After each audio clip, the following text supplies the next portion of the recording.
نحمده ونصلي ونسلم على رسوله الكريم أما بعد فأعوذ بالله من الشيطان الرجيم بسم الله الرحمن الرحيم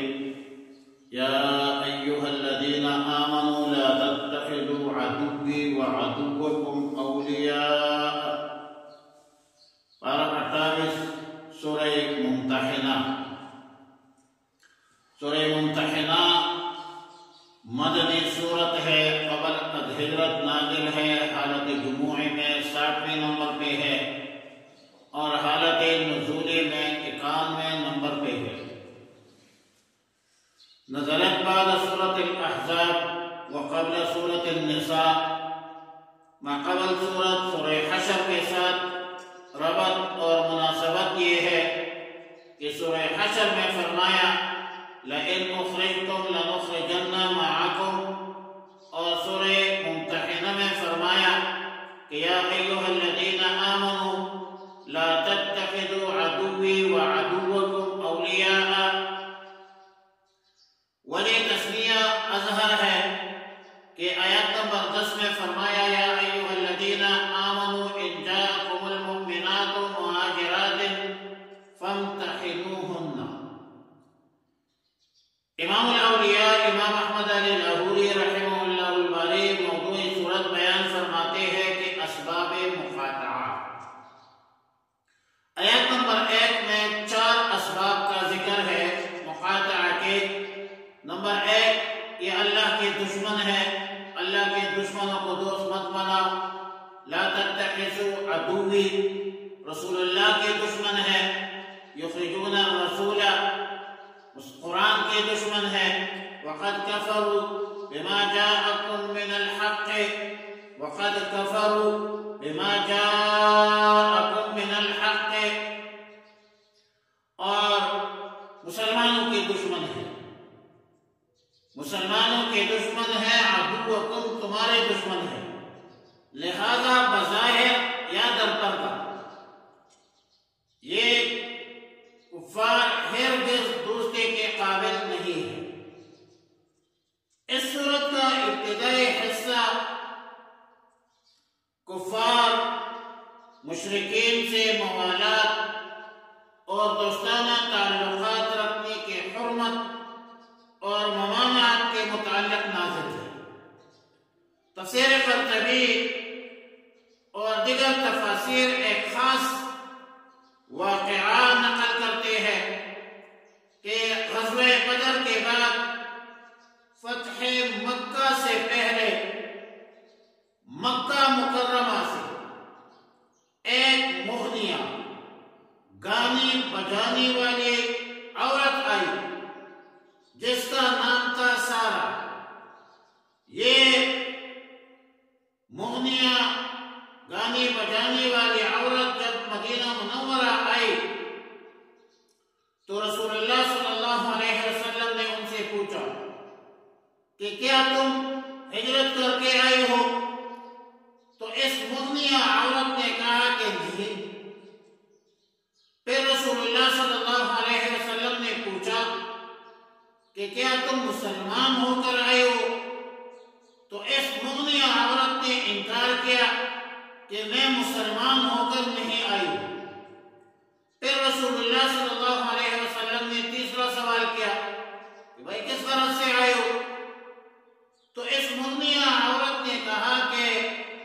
آپ لوگ مکہ مکرمہ کے اعلیٰ خاندان کے لوگ ہیں، آپ لوگوں پر ہی میرا گزارا ہوتا تھا، اب مکہ کے بڑے بڑے سردار غزوہ بدر میں مارے گئے اور آپ لوگ یہاں چلے آئے ہیں، اب میرا گزارا مشکل ہو گیا ہے، میں سخت حاجت مند ہوں، ضرورت مند ہوں اور آپ لوگوں کے پاس مدد کے لیے آئی ہوں۔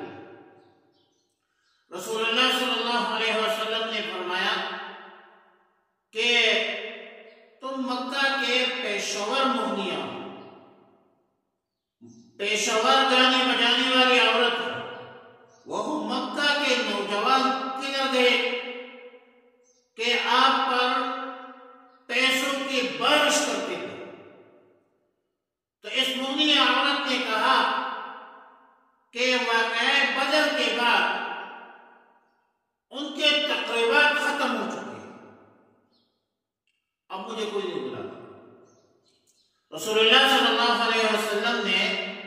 ہمدردی کے اساس پر بنی عبد المطلب کو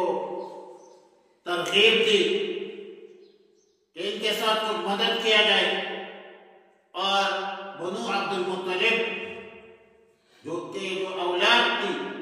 انہوں نے کچھ نقد اور کچھ پوشاک وغیرہ دے کر ان کو رخصت کیا۔ سیدنا علی المرتضیٰ کرم اللہ وجہہ فرماتے ہیں کہ پھر ایسا ہوا کہ یہ وہ زمانہ تھا جب صلح حدیبیہ کا معاہدہ کفار نے توڑا، اور رسول اللہ صلی اللہ علیہ وسلم نے کفار پر حملہ کرنے کا ارادہ کیا، مکہ مکرمہ کو فتح کرنے کا ارادہ، اور اس کے لیے ایک خفیہ پلان کی تیاری شروع کی، اور یہ دعا کی تھی کہ یا رب العالمین اس راز کو اہل مکہ پر فاش نہ فرما، کوئی ظاہر نہ فرما۔ مہاجرین اولین میں ایک صحابی ہے حاتب بن ابی بلتعہ رضی اللہ تعالیٰ عنہ، جو دراصل یمن کا باشندہ تھا، اور اس کا مکہ میں کوئی خاندان یا قبیلہ تو نہیں تھا، صرف بیوی بچے تھے۔ بہرحال مسلمان ہوا، ایمان لایا، ہجرت کر کے مدینہ منورہ تشریف لایا، غزوہ بدر میں شریک ہوئے، لیکن بیوی بچے مکہ مکرمہ میں تھے۔ رسول اللہ صلی اللہ علیہ وسلم اور بہت سے صحابہ کرام کی ہجرت کے بعد مشرکین مکہ ان مسلمانوں کو، مستضعفین کو کمزور کرتے تھے، پریشان کرتے تھے۔ وہ کمزور تھے، مزید کمزور کرتے تھے، مزید پریشان کرتے تھے۔ وہ لوگ جو مکہ مکرمہ میں رہے، اور خصوصاً وہ مہاجرین جو مدینہ منورہ ہجرت کر گئے تھے، اور ان کے اہل عیال جو تھے وہ مکہ مکرمہ میں تھے، ان کو کوئی تحفظ حاصل نہیں۔ حضرت حاتب رضی اللہ تعالیٰ عنہ کو یہ فکر لاحق ہوئی کہ دشمنوں نے میرے بیوی بچوں کو چونکہ تنگ کیا ہے، تو اس نے بیوی بچوں کے تحفظ کے خاطر مشرکین پر احسان کرنا چاہا کہ اگر میں ان پر احسان کروں تو میرے بیوی بچے محفوظ ہو جائیں گے۔ لیکن حضرت حاتب رضی اللہ تعالیٰ عنہ کو یہ بھی یقین تھا کہ رسول اللہ صلی اللہ علیہ وسلم کو اللہ رب العالمین ضرور فتح عطا فرمائے گا، اور حضرت حاتب رضی اللہ تعالیٰ عنہ کا خیال یہ تھا کہ مکہ مکرمہ جو ہے کہ جو منصوبہ بندی ہے، اگر یہ راز فاش ہو جائے تو رسول اللہ صلی اللہ علیہ وسلم یا دین اسلام کو یا مسلمانوں کو کوئی نقصان نہیں پہنچے، اور خود کہہ دے کر میں نے خط لکھ دیا تو میرے بچوں کی حفاظت ہو جائے گی، ان کا خیال ہے۔ البتہ یہ غلطی ضرور ہوئی کہ ایک خفیہ خط اہل مکہ کے نام لکھ کر اس مغنیہ عورت سارا کے سپرد کیا۔ رسول اللہ صلی اللہ علیہ وسلم کو اللہ تعالیٰ نے بذریعہ وحی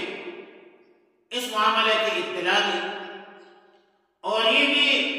رسول اللہ صلی اللہ علیہ وسلم کو معلوم ہوا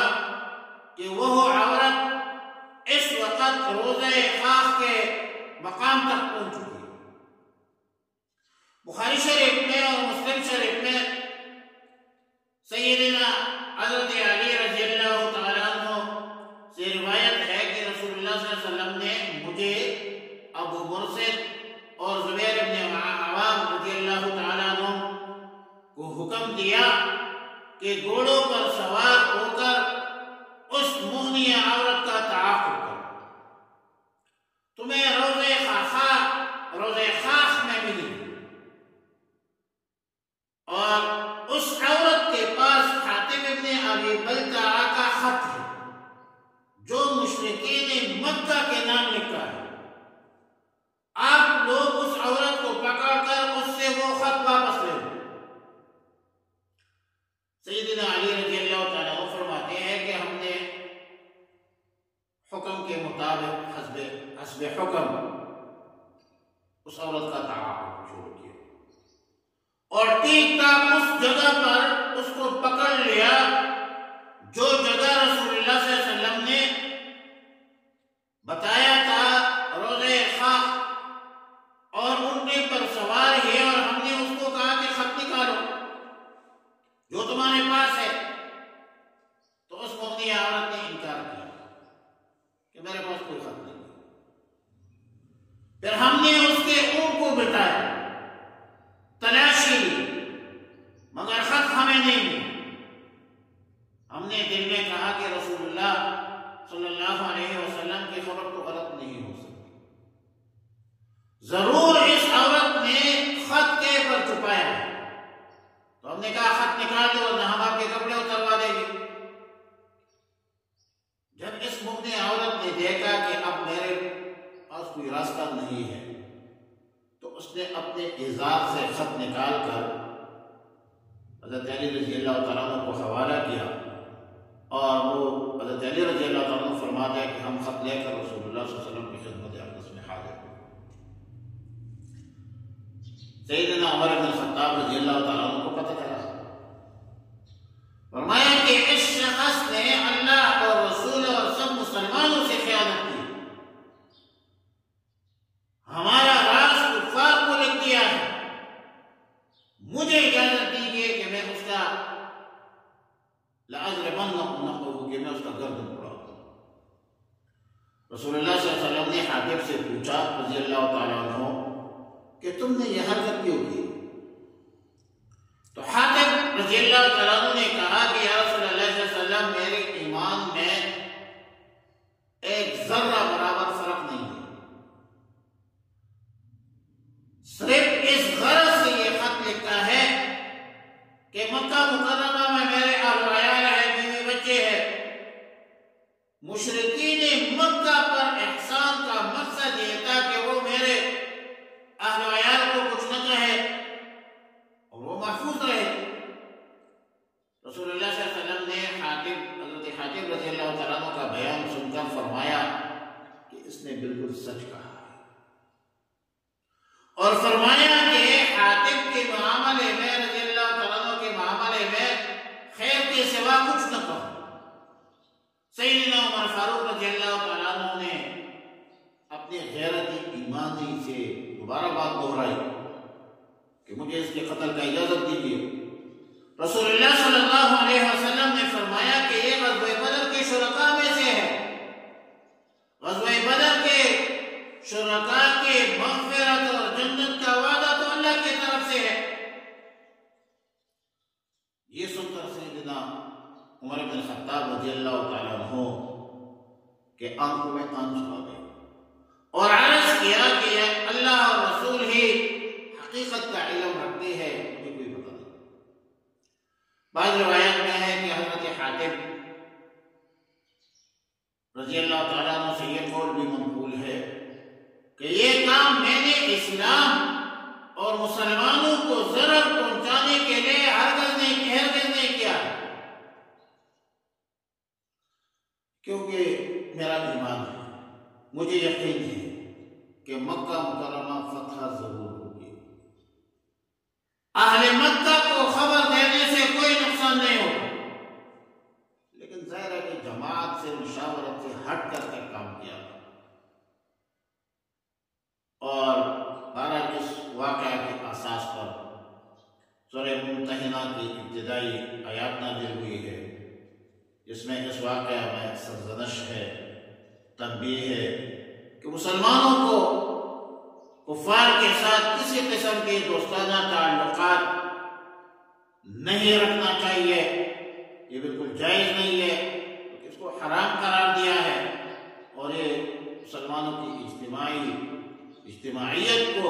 نقصان پہنچانے کے مترادف ہے۔ اللہ سے دعا ہے کہ ہمیں نیک اعمال کی توفیق عطا فرمائے۔ اللہم ربنا تقبل منا انک انت السمیع العلیم وتب علینا یا مولانا انک انت التواب الرحیم۔ اللہم حسن عاقبتنا فی الامور